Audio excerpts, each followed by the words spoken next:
ಸೊಪ್ಪನ್ನ ಬೇಯಕ್ಕೆ ಹಾಕ್ಬೇಕು. ಹ್ಮ್ ಇವಾಗ ಉದ್ದಿನ ಬೇಳೆ ಪುಡಿಯಾಗಿ ಬಂದಿದೆ, ಈ ತರ ಇರ್ಬೇಕು, ಔಡ್ ತೌಡಾಗಿರ್ಬೇಕು. ಹುರ್ಕೊಂಡಿರೋ ಪುಡಿ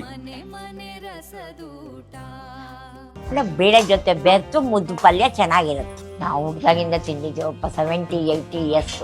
ಮದ್ವೆ ಮನೆಗಳಲ್ಲಿ ದೇವ್ರ ಸಮಾರಾಧನೆಗೆ ನಮ್ ಸೊಪ್ಪಿನ ಪಲ್ಯ, ಈ ಮುದ್ದೆ ಪಲ್ಯ ಇದ್ದೇ ಇರುತ್ತೆ ಸಾಮಾನ್ಯವಾಗಿ. ಮುದ್ದು ಪಲ್ಯ, ಮುದ್ದು ಪಲ್ಯ ಹಂಗೆ ಟೇಸ್ಟ್ ಮಾಡ್ಬೋದು, ಹಂಗಿದೆ. ಅದರ ಹೆಸರೇ ತುಂಬಾ ಚೆನ್ನಾಗಿ. ಹೌದು, ಸೊಪ್ಪು ಕೂಗಿ ಹೇಳುತ್ತೆ.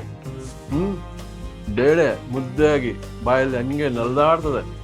ಬಾಬಾ ನೀವು ಮನೆಗೆ ಮಾಡ್ಕೊಂಡಾಗ ನಾನು ಇವತ್ತು ಹೇಳಿದ ಸೆಂಟೆನ್ಸ್ ಎಲ್ಲ ನೀವು ಹೌದು ಅಂತ ಕಾಮೆಂಟ್ ಹಾಕ್ತೀರಾ.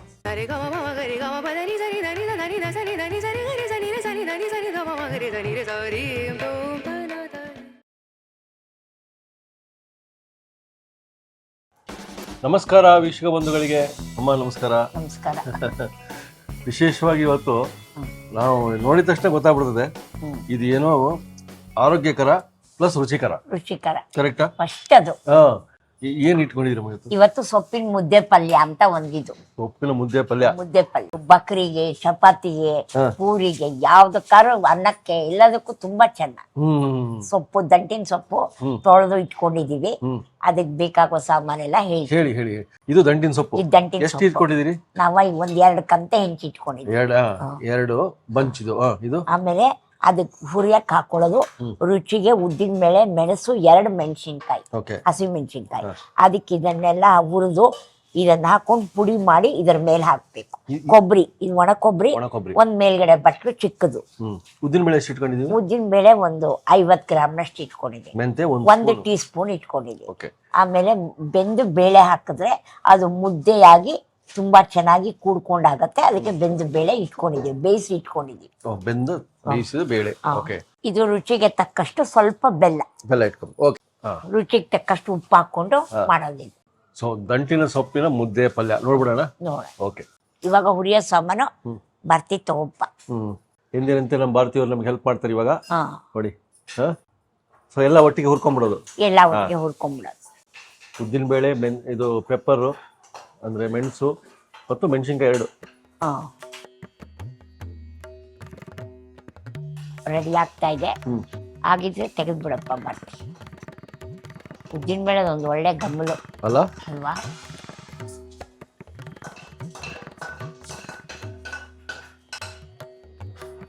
ಇವಾಗ ಒಲೆ ಮೇಲೆ ಬಾಣಲೆ ಇಟ್ಟು ಸ್ವಲ್ಪ ಎಣ್ಣೆ ಹಾಕಿ, ಸಾಸಿವೆ ಹಾಕಿ, ಸೊಪ್ಪನ್ನ ಬೇಯಕ್ಕೆ ಹಾಕ್ಬೇಕು.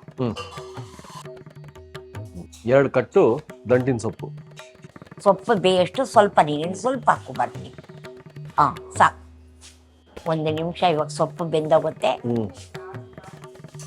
ಸೊಪ್ಪು ಬೇಯೋದ್ರೊಳಗೆ ಈ ಪುಡಿನ ರೆಡಿ ಮಾಡ್ಕೊತೀವಿ. ಉದ್ದಿನ ಬೇಳೆ ಅದು ಹುರಿದಿರೋದು.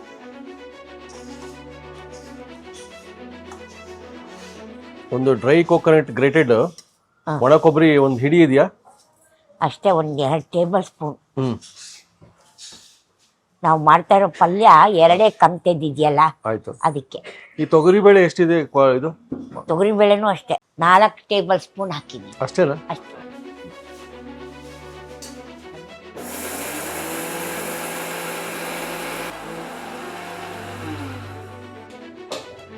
ಇವಾಗ ಉದ್ದಿನ ಬೇಳೆ ಪುಡಿಯಾಗಿ ಬಂದಿದೆ, ಈ ತರ ಇರ್ಬೇಕು, ಔಡ್ ತೌಡಾಗಿರ್ಬೇಕು. ಹಿಂಗೆ ಬೀಳೋಂಗಿರ್ಬೇಕು.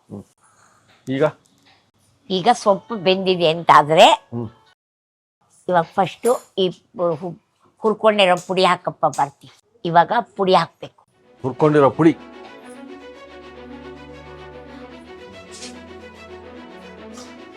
ಇವಾಗ ಕೊಬ್ಬರಿ ಹಾಕಪ್ಪ ಬರ್ತಿ. ಹಸಿ ಕೊಬ್ಬರಿ ಹಾಕು. ಈಗ ಹಸಿ ಕೊಬ್ಬರಿ ಹಾಕು, ನೋಡ್ಕೊಂಡು ಹಾಕು. ಜಾಣ. ಆಮೇಲೆ ಈ ಬೇಳೆ ಒಂದು 4 ಟೇಬಲ್ ಸ್ಪೂನ್ ಇದೆ. ಅದು ಹೊಂದ್ಕೊಂಡು ಪಲ್ಯ ಸ್ವಲ್ಪ ಜಾಸ್ತಿನೂ ಆಗತ್ತೆ. ಬೇಳೆ ಹಾಕಿದ್ರೆ 1 ತೊಟ್ಟು ನೀರು ಹಾಕು. ಉಪ್ಪು ರುಚಿಗೆ ತಕ್ಕಷ್ಟು.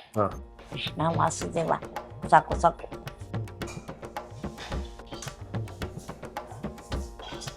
ಬೇಳೆ ಜೊತೆ ಬೆರ್ತು ಮುದ್ದು ಪಲ್ಯ ಚೆನ್ನಾಗಿರುತ್ತೆ. ಮುದ್ದೆ ಪಲ್ಯ ಅನ್ನೋದು ಬಹಳ ತಲತಲಾಂತರದಿಂದ ಬಂದಿರೋದು. ನಮ್ಮ ತಾಯಿ ನಮ್ಮ ಅಜ್ಜಿ ಎಲ್ಲ ಮಾಡ್ತಾ ಇದ್ದಿದ್ದು. ಅನ್ನಕ್ಕೂ ಚೆನ್ನಾಗಿರುತ್ತೆ, ಚಪಾತಿಗೂ ಚೆನ್ನಾಗಿರುತ್ತೆ, ಎಲ್ಲದಕ್ಕೂ ಬಹಳ ರುಚಿ. ಸುಮಾರು ಎಷ್ಟು ವರ್ಷ ಹಳೆಯದು? ನಾವು ಹುಡ್ದಾಗಿಂದ ತಿಂದಿದ್ದೀವಪ್ಪ. 70-80 ಇಯರ್ಸ್, ಬಹಳ ಹಳೆಯದು. 70-80 ಇಯರ್ಸ್ ಓಲ್ಡ್ ಡಿಶ್ ಇದು ಅಡಿಗೆನಲ್ಲಿ, ಬ್ರಾಹ್ಮಣರ ಅಡಿಗೆನಲ್ಲಿ. ಮದ್ವೆ ಮನೆಗಳಲ್ಲಿ ದೇವ್ರ ಸಮಾರಾಧನೆಗೆ ನಮ್ ಸೊಪ್ಪಿನ ಪಲ್ಯ, ಈ ಮುದ್ದೆ ಪಲ್ಯ ಇದ್ದೇ ಇರುತ್ತೆ ಸಾಮಾನ್ಯವಾಗಿ. ಶುಭ ಸಮಾರಂಭಕ್ಕೆ ಒಂಚೂರು ಬೆಲ್ಲ ಸಾಕು, ಒಂಚೂರು ಬೆಲ್ಲ ಸ್ವಲ್ಪ ರುಚಿಗೆ. ಓಕೆ.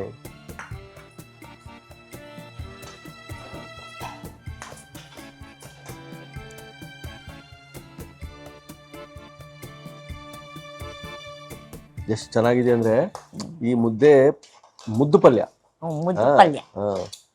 ಹಂಗೆ ಟೇಸ್ಟ್ ಮಾಡ್ಬೋದು, ಹಂಗಿದೆ. ಅದರ ಹೆಸರೇ ತುಂಬಾ ಚೆನ್ನ. ಹೌದು. ಸಾಕು, ಕೆಳಗಡೆ ಇಳಿಸ್ಬಿಡಪ್ಪ. ಆಯ್ತಾ? ರೆಡಿ. ಸೂಪರ್. ಇದಕ್ಕೆ ಒಂದು ಒಗ್ಗರಣೆ ಕೊಡಬೇಕು.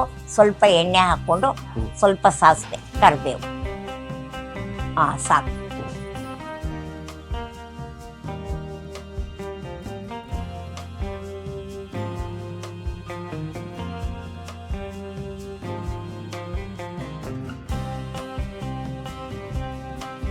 ದಂಟು ಸೊಪ್ಪಿನ ನೋಡಿ ಹೆಂಗಿದೆ ಮುದ್ಪಲ್ಯ. ಆರೋಗ್ಯಕರನೂ ಹೌದು, ರುಚಿಕರನೂ ಹೌದು ಅಂತ ಹೇಳಿದ್ದೆ ನಾನು. ಈಗ ಅದನ್ನು ಪ್ರೂವ್ ಮಾಡ್ಬೇಕು ನಾನು. ಟೇಸ್ಟ್ ಮಾಡ್ಬಿಡೋಣ.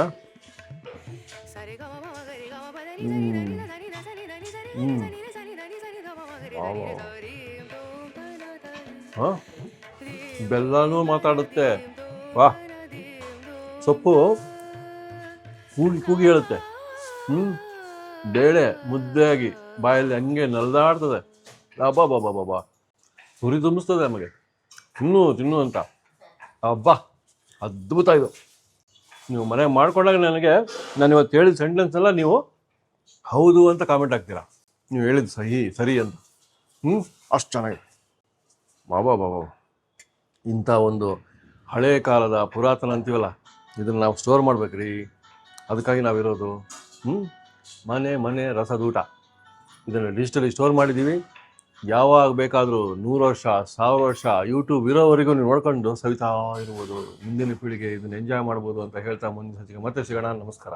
ಉಪ್ಪಿನಕಾಯಿ ಅಂದರೆ ಲಕ್ಷ್ಮಿ ಇದ್ದಾಗೆ ಈ ಥರ ಒಂದು ಬಟ್ಟೆ ಕಟ್ಬಿಡ್ಬೇಕು, ಅಂದರೆ ಒಳಗೆ ಯಾವ ಹುಳನೂ ಹೋಗಬಾರ್ದು.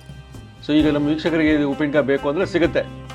ವೀಕ್ಷಕರೇ ನೋಡಿ, ಅದ್ಭುತವಾದ ರೆಸ್ಪಾನ್ಸು. ನಮ್ಮ ಮನೇಲಿ ಮಾಡಿದ ಉಪ್ಪಿನಕಾಯಿಗೆ ನೋಡಿ, ಇಲ್ಲೆಲ್ಲ ರೆಡಿ ಆಗ್ಬಿಟ್ಟಿದೆ ಪ್ಯಾಕಿಂಗ್ ಮಾಡಿ. ಇನ್ನೂ ಪ್ಯಾಕಿಂಗ್ ಆಗ್ತಾ ಇದೆ. ಈಗಂತೂ ಪ್ಯಾಕಿಂಗ್ ಮಾಡಿ ಕಳಿಸ್ತಾ ಇದ್ದೀವಿ. ಇವಾಗ ಆರ್ಡರ್ ಮಾಡೋದು. ಮುಂದಿನ ಬ್ಯಾಚಿಗೆ ರೆಡಿ ಮಾಡ್ತೀನಿ ನಾನು. ಮತ್ತೆ ಕಾಯಿ ತಂದು ಮತ್ತೆ ರೆಡಿ ಮಾಡಿ ಎಲ್ಲ ರೆಡಿ ಮಾಡಿ ಕೊಡ್ತೀನಿ ನಾನು. ಉಪ್ಪಿನಕಾಯಿ ರೆಡಿ ಆಗ್ತದೆ. ಸೊ ಇವಾಗ ನೀವು ಮಾಡಬೇಕಾಗಿದ್ದಿಷ್ಟೇ, ನಂಬರ್ ಡಿಸ್ಪ್ಲೇ ಆಗ್ತದಲ್ಲ, ನೀವು ಕಾಲ್ ಮಾಡಿ ಆರ್ಡರ್ ಕೊಡಿ. ಆಹಾರ ಸಂಸ್ಕೃತಿ ಸೊಗಸು ಇಲ್ಲಿದೆ.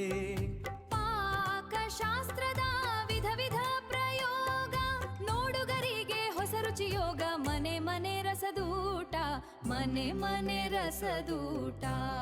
ಇನ್ನೂ ಅನೇಕ ಸ್ವಾದಿಷ್ಟ ರೆಸಿಪಿಗಳಿಗಾಗಿ ಸಬ್ಸ್ಕ್ರೈಬ್ ಮಾಡುವುದನ್ನು ಮರೆಯಬೇಡಿ.